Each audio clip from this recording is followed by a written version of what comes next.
Hi students, hope you are doing well. आज हम ले रहे हैं chapter 4 moving charges and magnetism, 12 physics, and topic of today is moving coil galvanometer, its sensitivity and conversion of galvanometer into ammeter और into voltmeter. तो let us start. Previous physics and present day physics.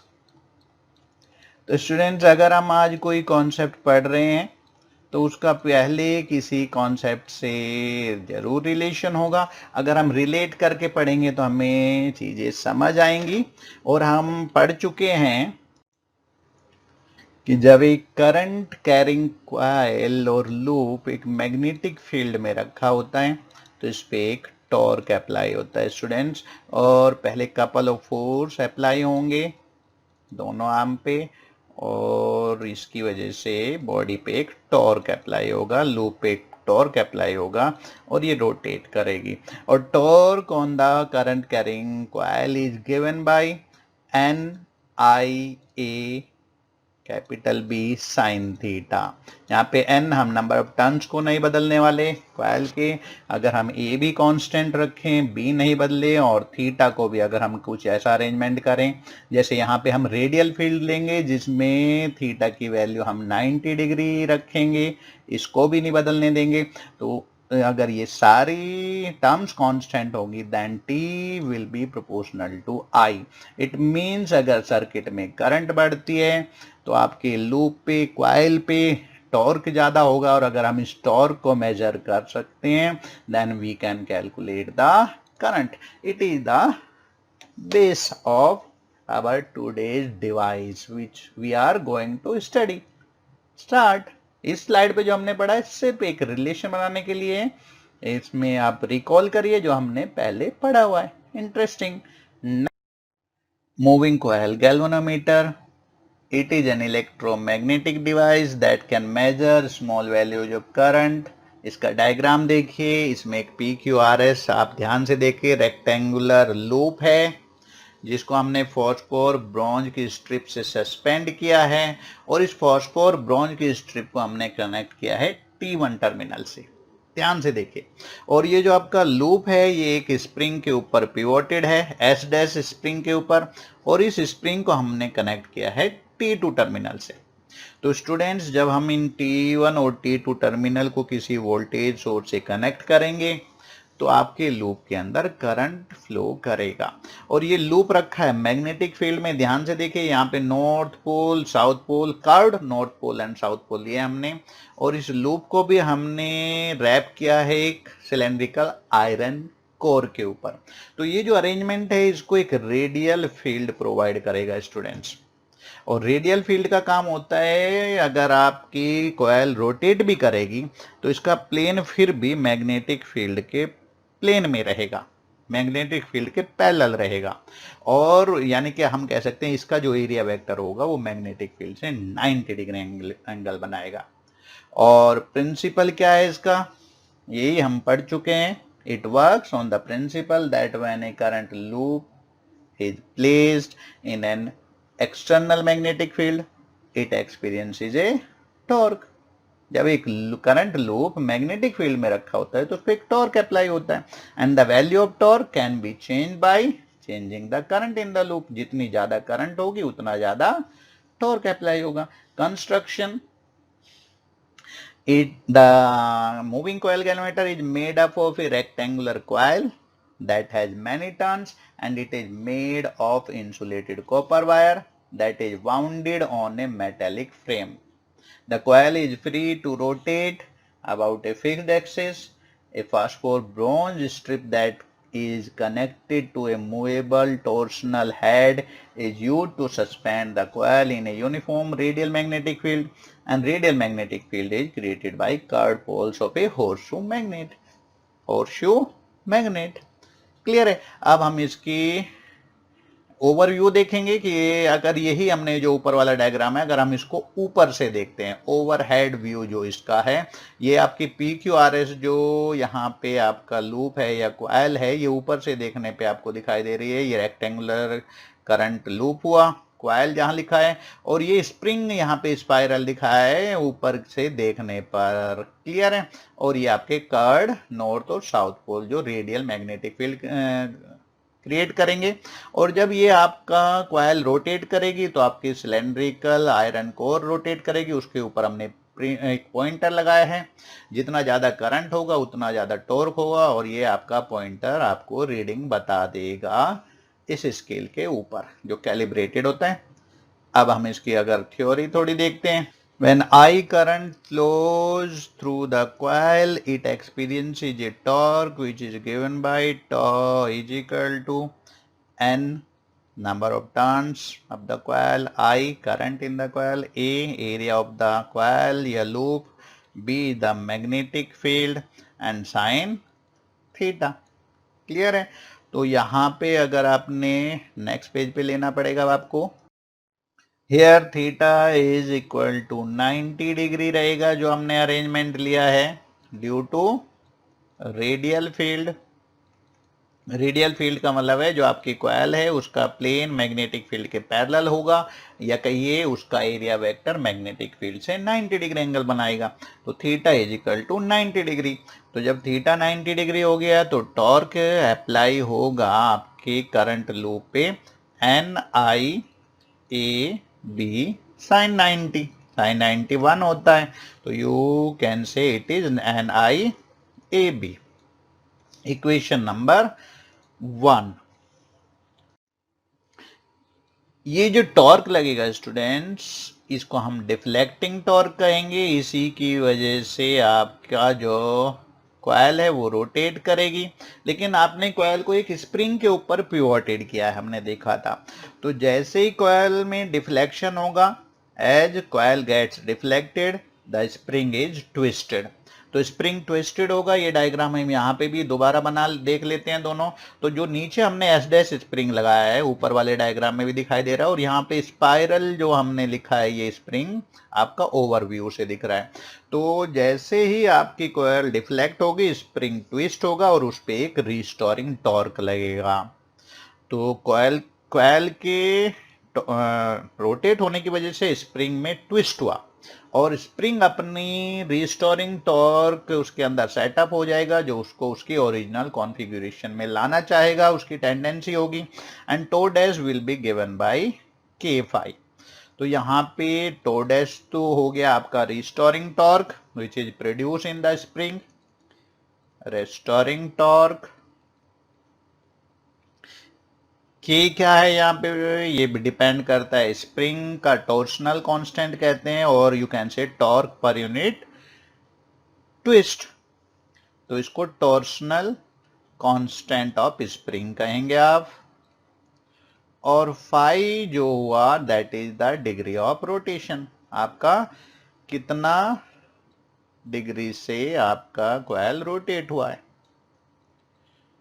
तो जहां पर आपने torque एक तो current की वजह से अप्लाई हो रहा है कॉइल पे जो उसको रोटेट करना चाह रहा है, एक स्प्रिंग में रिस्टोरिंग टॉर्क क्रिएट हो गया। तो इक्वेशन 1 और 2 को अगर आप ध्यान से देखें आपका स्प्रिंग इक्विलिब्रियम में आएगा for the equilibrium of coil.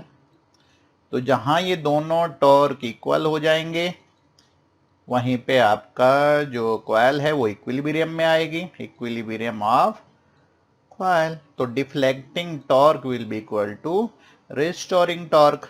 तो you can say tau dash is equal to tau और टो डैश हमने पढ़ा था K5 that will be equal to NIAB। तो इजी है, बड़ा इंटरेस्टिंग है। एक टॉर्क जो करंट की वजह से कॉइल पे लगा वो उसको रोटेट करेगी, स्प्रिंग में जो रिस्टोरिंग टॉर्क है वो उसको वापस लाना चाहेगा और जहां दोनों टॉर्क इक्वल हो जाएंगे इक्विलिब्रियम की पोजीशन में वहां आपको ये इक्वेशन मिलेगी। Very interesting. और you can say phi is equal to NAB upon K into I और you can say I is equal to K upon NAB into phi. तो आपकी जितनी करंट ज्यादा होगी उतना डिग्री ऑफ ट्विस्ट ज्यादा होगा।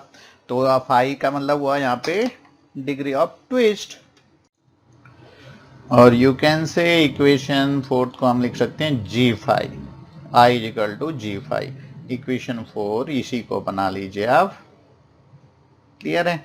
तो यहाँ पे इसका मतलब जो G है, G is a constant that is given by K upon NAB and it is known as galvanometer constant. Galvanometer constant. तो सिंपल मैथ पढ़ रहे हो आप, तो करंट आपकी प्रोपोर्शनल हुई डिग्री ऑफ ट्विस्ट के। जितना ज्यादा करंट होगी इसका मतलब उतना ज्यादा ट्विस्ट होगा। उसको आप मेजर कर सकते हैं स्केल पे, और वहां पे कैलिब्रेटेड स्केल होता है तो आप करंट को मेजर भी कर सकते हैं। तो it means the deflection produced is proportional to the current in the coil. Hence, we can use a linear scale in the galvanometer to detect the current in the circuit. Very easy. Next, sensitivity of a galvanometer. Students, एक galvanometer sensitive का मतलब कितना अच्छा galvanometer है आपके पास, और हम इसको कैसे डिफाइन करेंगे? एक galvanometer is said to be sensitive if small current flowing through the coil of the galvanometer produces a large deflection in it. अगर स्मॉल करंट आपने इसके अंदर से फ्लो कराई और उसकी वजह से फाई लार्ज मिला आपको, तो इसका मतलब आपका गैल्वेनोमीटर सेंसिटिव है। तो वेरी स्मॉल करंट को भी ये मेजर करेगा, क्योंकि स्मॉल करंट पे भी डिफ्लेक्शन लार्ज हुआ तो उसको हम मेजर कर सकते हैं। वेरी वेरी स्मॉल करंट को भी इसका मतलब हम मेजर कर लेंगे। ऐसे गैल्वेनोमीटर को कहते हैं it is very sensitive galvanometer. और हम सेंसिटिविटी को करंट सेंसिटिविटी और वोल्टेज सेंसिटिविटी से डिफाइन करते हैं।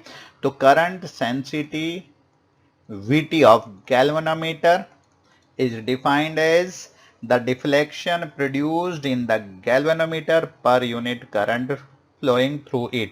अगर I करंट फ्लो कराने पे फाई डिफ्लेक्शन आता है आपके गैल्वेनोमीटर की कॉइल में, तो फाई अपॉन I को हम कहते हैं करंट सेंसिटिविटी, और इसे IS से डिनोट करते हैं।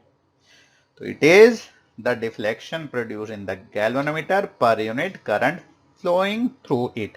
और अगर हम इक्वेशन से देखें जो अब हमने बनाई थी, तो it will be equal to 1 upon G galvanometer, 1 upon galvanometer constant, या आप कह सकते हो NAB upon K। Therefore, the unit of current sensitivity is given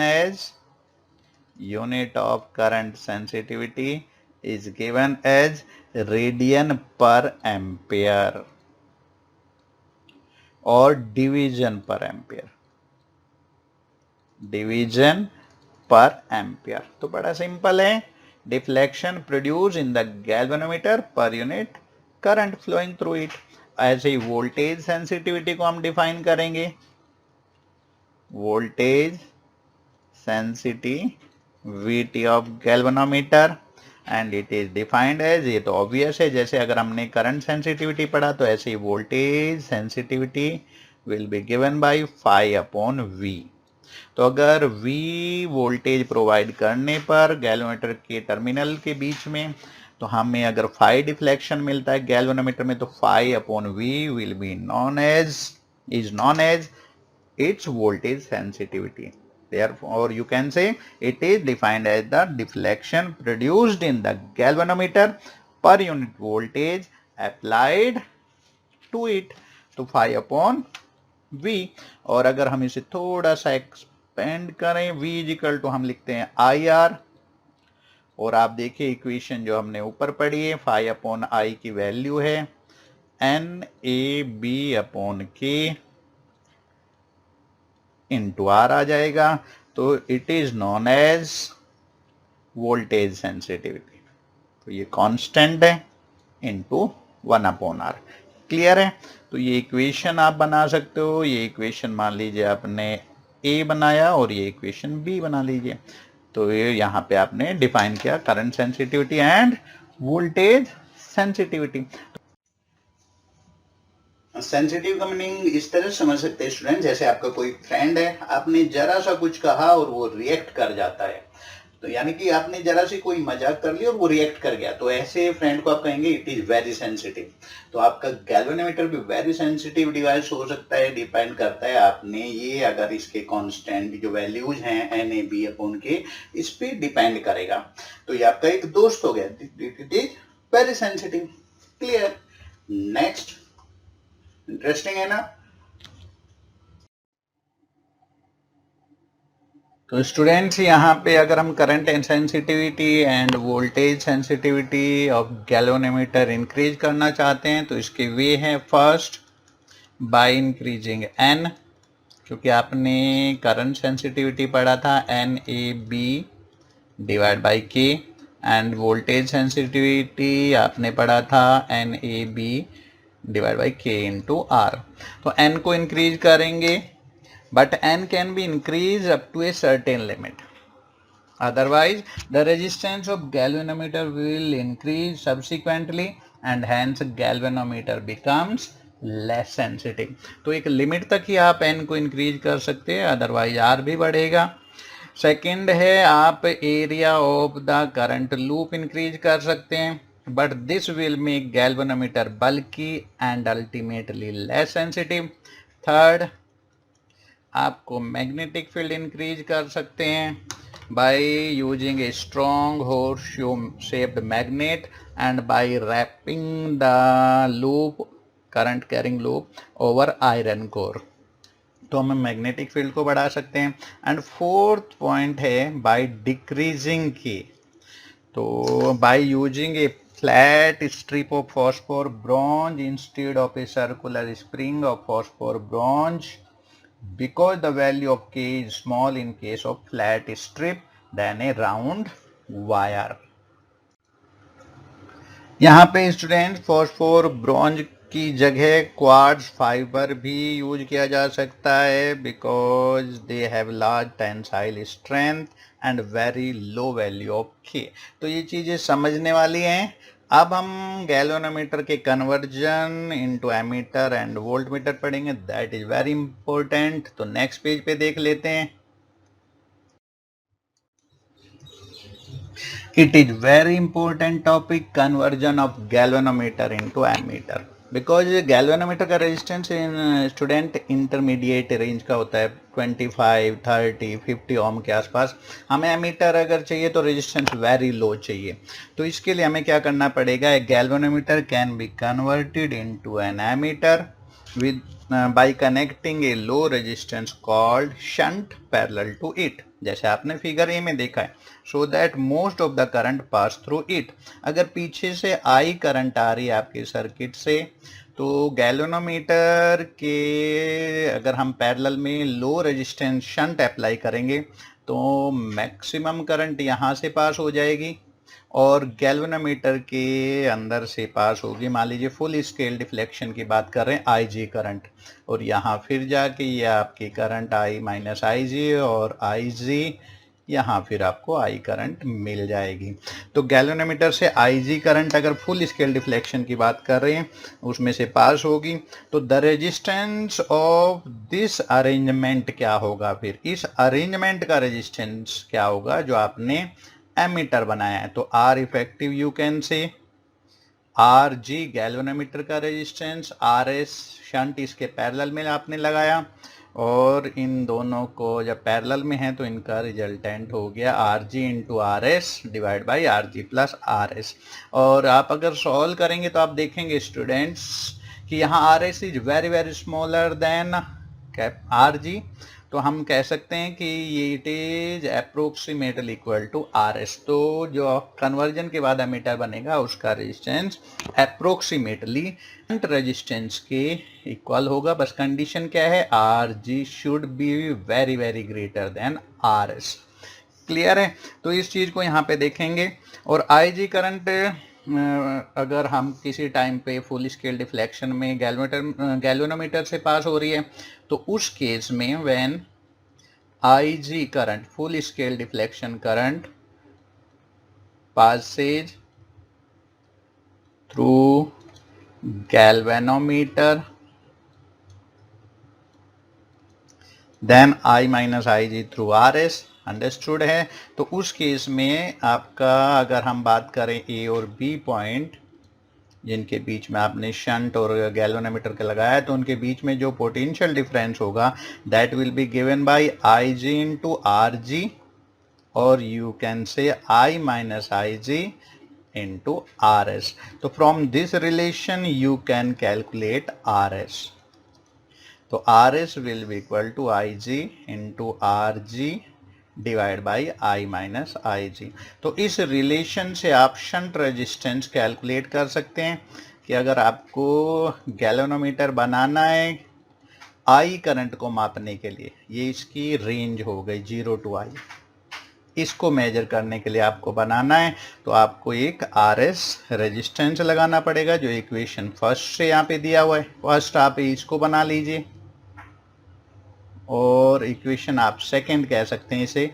equation second से RS को कैलकुलेट कर सकते हैं। RS can be calculated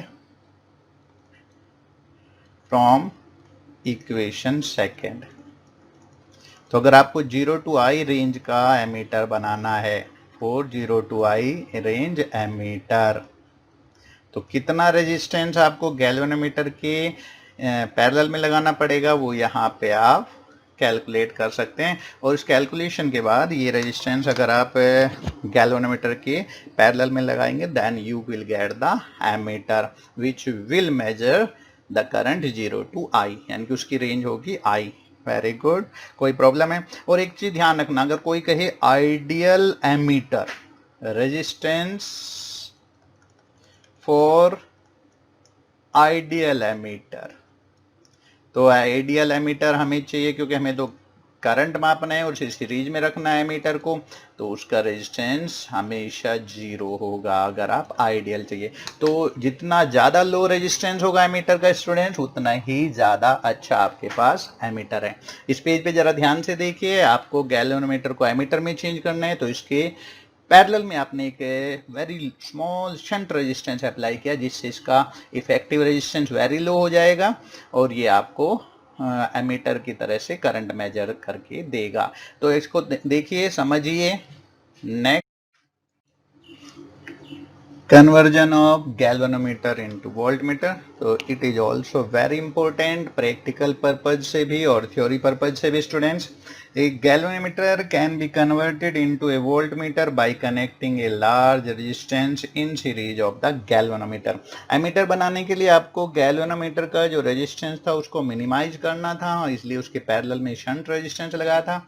voltmeter हमें हाई रेजिस्टेंस का डिवाइस होता है तो इसको बनाने के लिए गैल्वेनोमीटर के सीरीज में एक रेजिस्टेंस मान लीजिए R हमें अप्लाई करना पड़ेगा इसका रेजिस्टेंस लार्ज करने के लिए, बढ़ाने के लिए। तो फिर आपके वोल्टमीटर, यही वोल्टमीटर हो गया आपका अरेंजमेंट जो है कैपिटल R, आपने एक रेजिस्टेंस इसके सीरीज में कनेक्ट कर दिया तो इसका R इफेक्टिव जो आपका वोल्टमीटर बन गया उसका रेजिस्टेंस हो जाएगा सिंपल R जो आपने कनेक्ट किया प्लस गैल्वेनोमीटर का रेजिस्टेंस, इक्वेशन 1 यू कैन से। ठीक है, और यहाँ पे it is very high, R को हमें रखना है वेरी हाई, वेरी हाई, या यू कैन से in comparison of RG R will be very greater. The potential difference between AB when IG current flows through the galvanometer का full scale deflection IG current के साथ होगा, यानी कि IG इसकी full scale deflection current है। तो फिर वोल्टेज कितना होगा A और B पॉइंट के बीच में, you will calculate is IG current होगा और R प्लस RG इसका इफेक्टिव रेजिस्टेंस। क्लियर है, कोई प्रॉब्लम नहीं होनी चाहिए इसमें। अब यहाँ पे आप देखिए, अगर हम कैलकुलेट करना चाहे R plus RG that will be given by V upon IG, तो then you can calculate R V upon IG minus RG for 0 to V range. V की वैल्यू आप कुछ भी ले सकते हैं, 10 volt 5 volt. Resistance which will be connected in series of galvanometer is given by equation second। तो यहाँ पे V की वैल्यू जो भी आप वोल्टेज कैसे बनाना चाहते हैं वो रखिए। IG और RG गैल्वेनोमीटर के लिए कांस्टेंट होंगे, तो आप कैपिटल R कैलकुलेट कर सकते हैं। क्लियर है। और यहाँ पे एक चीज और लिख लीजिए, for ideal voltmeter the resistance will be of voltmeter will be infinity, R will be infinity। Clear है, ये ध्यान रखना। और ये अभी हमने ये पढ़े हैं, एक दो न्यूमेरिकल करेंगे हम इनके बेस पे, एक ये चीजें हमें थोड़ी क्लियर हो जाएंगी। तो फर्स्ट क्वेश्चन देखिए student, a galvanometer coil has a resistance of 15 ohm and meter shows full scale deflection for a current of 4 milli ampere. How will you convert the meter into a ammeter of range 0 to 6 ampere. तो question में given क्या है, एक galvanometer का resistance 15 ओम, galvanometer के लिए full scale deflection 4 milli ampere, इसको आप एम्पियर में चेंज कर लीजिए, 4 इंटू 10⁻³ एम्पियर।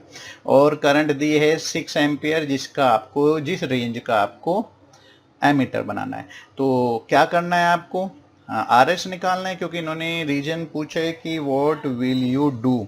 तो हमें पता है हमें इसको एमीटर बनाने के लिए इसके पैरेलल में एक शंट रेजिस्टेंस लगाना है, like this figure A. Clear है। तो अब देखिए इसका सॉल्यूशन हमें क्या करना है, हमें यहाँ पे इफेक्टिव रेजिस्टेंस निकालना है, that is given by RS is equal to, पढ़ा था हमने, IG upon I minus IG into RG। तो आप वैल्यू रखिए, IG means 4 into 10⁻³ ampere, RG दिया है 15 ओम, I आपके करंट है 6 एम्पियर, जिसका आपको एमीटर बनाना है जिस रेंज का, माइनस 4 इंटू 10⁻³ और जब आप इसको सॉल्व करेंगे स्टूडेंट तो यू विल गेट 0.010 ओम। तो इतना रेजिस्टेंस, यानी कि आप कह सकते हैं 10 मिली ओम रेजिस्टेंस आपको इसके पैरेलल में लगाना पड़ेगा। It means by connecting a shunt resistance of 10 milliampere across, or you can say parallel to the given galvanometer, we get an ammeter of range 6 ampere। Clear हो जाना चाहिए स्टूडेंट्स। अभी इसी यहीं पे हम क्वेश्चन 2 भी करेंगे, जहां उसी तरह जैसे ऊपर हमने गैल्वेनोमीटर से एमीटर को में चेंज किया है, ऐसे यहाँ पे नीचे गैल्वेनोमीटर से वोल्ट मीटर वाला केस पढ़ेंगे। साथ के साथ पढ़ोगे तो आप कंपेयर भी कर पाओगे। एक galvanometer has a resistance of 12 ohm and meter shows full scale deflection for a current of 3 milliampere. How will you convert it into a voltmeter of range 0 to 18 volt। तो यहाँ पे गिवन है RG जो resistance है galvanometer का 12 ohm, full scale deflection 3 milli ampere या 3 into 10⁻³ ampere, आप change कर लीजिए ऐसा यूनिट में। V दिया है जिस रेंज का आपको वोल्ट मीटर बनाना है, दैट इज 18 वोल्ट। तो आपको R निकालना है। तो हमें पता है जब गैल्वेनोमीटर को हम वोल्ट मीटर में चेंज करते हैं बच्चे, तो एक रेजिस्टेंस सीरीज में लगाएंगे हम गैल्वेनोमीटर के R, और मान लीजिए A और B पॉइंट के बीच में आपका गैल्वेनोमीटर और जो रेजिस्टेंस आपने कनेक्ट किया है, तो A और B के बीच में आपको वोल्ट मीटर मिल जाएगा जिस रेंज का आपको चाहिए। आपके लिए फॉर्मूला है, आपने स्टडी किया था। तो जब हम इसको कैलकुलेशन करेंगे तो हमें पता है कि अगर हम इसे 18 वोल्ट का बनाना चाहते हैं या V रेंज का बनाना चाहते हैं, तो हमें रेजिस्टेंस इसके सीरीज में इस फॉर्मूले के हिसाब से लगाना पड़ेगा। V कितना है, यहाँ पे आपको 18 वोल्ट का बनाना है। IG गिवन है क्वेश्चन में 3 इंटू 10⁻³ और RG गैल्वेनोमीटर का रेजिस्टेंस जो कांस्टेंट होगा। तो अगर आप इसको कैलकुलेट करेंगे you will gate 6000 minus 12, that is 5988 ohm resistance. तो ये 5988 रेजिस्टेंस आपको इसकी सीरीज में लगाएंगे तो आपका वोल्ट मीटर उसका टोटल रेजिस्टेंस 6000 ओम हो जाएगा। क्लियर है। क्योंकि इफेक्टिव रेजिस्टेंस ऑफ, अगर आप कहेंगे effective resistance of voltmeter. So that will be equal to R plus RG and that will be equal to 6000 ओम. पूछा नहीं है, मैंने एक्स्ट्रा बता दिया. बट आपको सीरीज में 5988 ओम का रेजिस्टेंस अप्लाई करना पड़ेगा और जब इसमें से IG करंट जाएगी उस टाइम हम इसको कैलकुलेट कर सकते हैं. तो इस तरह से, so by connecting a resistance of 5988 ohm in series with the given galvanometer, we get a voltmeter of range 0 to 18 volt. तो स्टूडेंट्स इस तरह से अप्लाई करके जब आप न्यूमेरिकल्स करेंगे तो जो आपने आज टॉपिक्स पढ़े हैं, conversion of galvanometer into ammeter and conversion of galvanometer into voltmeter, वो आपको अच्छी तरह समझ आ जाएंगे. इसे आप दोबारा देख सकते हैं. आज के लिए इतना ही. Thank you.